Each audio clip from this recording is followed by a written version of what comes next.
看一下最终优化完之后的一个方案啊。优化完之后可以看到外围是做了一个干湿分离的设计啊。对于这个房子来讲的话，最大的问题不存在于客餐厅的一个问题，我觉得是存在于这个外围的问题啊，因为它离这两个房间是比较远一些啊，然后是不太方便啊。所以说我决定对它这个外围来进行一个改造吧。外围这个地方外围就把它不要了。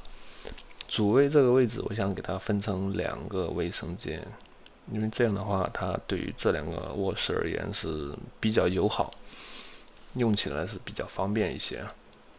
然后主卫我改完之后也不会觉得很拥挤啊。我们先把它的一个墙体给它拆除啊，把它墙体给它拆除，然后先看一下手稿啊，可以看出这个位置是做了一个外卫啊，这边是做了一个主卧的卫生间啊。看一下最终优化完之后的一个方案啊。优化完之后可以看到外卫是做了一个干湿分离的设计啊，然后做了一些储物柜啊。这个储物柜它是比较好用啊，比较友好的一个储物柜啊。主卫这边的话是做了一个3分离的设计啊，也是比较好用啊，后期用起来会比较舒适一些。